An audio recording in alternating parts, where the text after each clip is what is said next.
एका फोनवरच्या साध्या मेसेजपासून सुरू झालेली गोष्ट शेवटी थेट पेट्रोल बॉम्ब आणि बॉर्डर पलीकडून ड्रोनमधून येणाऱ्या शस्त्रांपर्यंत कशी पोहोचली? महाराष्ट्रातल्या एका सामान्य तरुणाला व्हॉट्सअपवर फक्त एका फोटोसाठी 500 रुपये मिळतात आणि काही महिन्यातच तोच तरुण एका आंतरराष्ट्रीय दहशतवादी नेटवर्कचा भाग बनलेला असतो. आणि हे सगळं कधी झालं, कसं झालं हे त्यांनाही कळत नाही. मागच्या शुक्रवारी महाराष्ट्रात ATSने राज्यभर छापे घातले. त्यातून हेच भयानक रॅकेट समोर आलं. या सगळ्यामागे एक नाव आहे शहजाद भट्टी. आता शहजाद भट्टी आणि लॉरेन्स बिश्नोई यांच्या वादाची सुद्धा चर्चा होत आहे.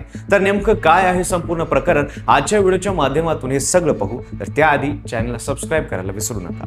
नमस्कार, मी पंकज आणि तुम्ही पाहताय कसं काय. गोष्टीची सुरुवात होते 10 जुलैच्या पहाटे. महाराष्ट्र ATSने मुंबई, ठाणे, कुर्ला, बांद्रा, जोगेश्वरी, नवी मुंबई, मीरा रोड, भाईंदर, सांगली, सातारा आणि संभाजीनगर यासह राज्यभरातल्या 40हून अधिक ठिकाणी एकाच वेळी सर्च ऑपरेशन राबवलं.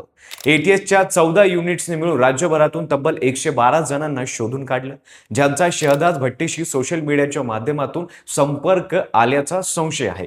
या सगळ्यांची चौकशी सुरू झाली. अजून कुणाला अटक झालेली नाही, पण या ऑपरेशनला ATSचं आतापर्यंतचं सगळ्यात मोठं ऑपरेशन मानलं जाते. पण हे छापे अचानक झाले नाहीत. याच्या 2 दिवस आधी दिल्ली पोलिसांच्या स्पेशल सेलनं शहजाद भट्टीशी संबंधित 2 मॉड्यूल्स उद्ध्वस्त केले आणि दिल्ली आणि पंजाबमधून 6 जणांना अटक केली.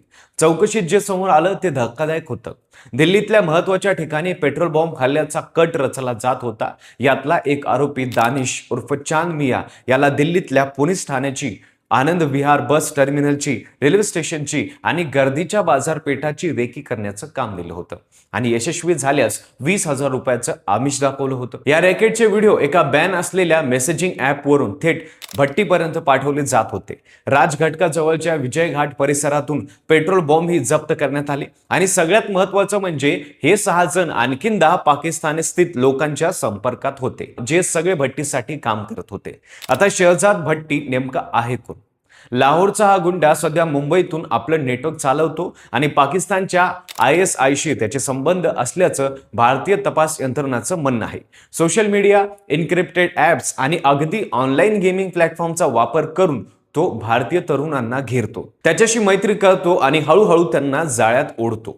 सुरुवातीला फक्त फोटो काढा, एखाद्या व्यक्तीची हालचाल टिपा असली छोटी कामं दिली जातात, पैसे मिळतात आणि मग हळूहळू मोठी कामं सोपवली जातात.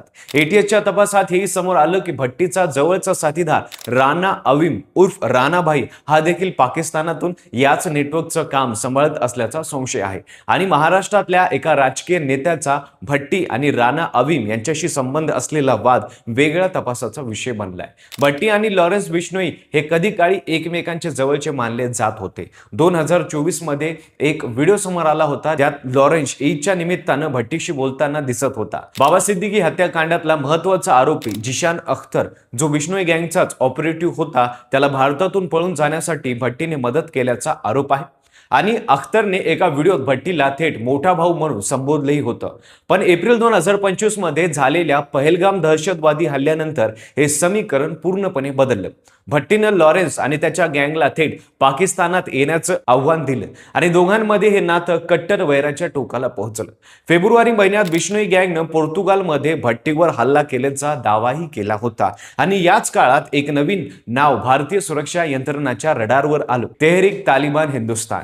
फेब्रुवारी 2026 मध्ये पंजाबच्या गुरुदासपूरमध्ये ASI गुरुनाम सिंग आणि होमगार्ड जवान अशोक कुमार यांच्या हत्येनंतर या संघटनेनं पहिल्यांदा जबाबदारी स्वीकारली आणि नंतर मे महिन्यात आणखीन एक ASIच्या हत्येची जबाबदारी घेतली.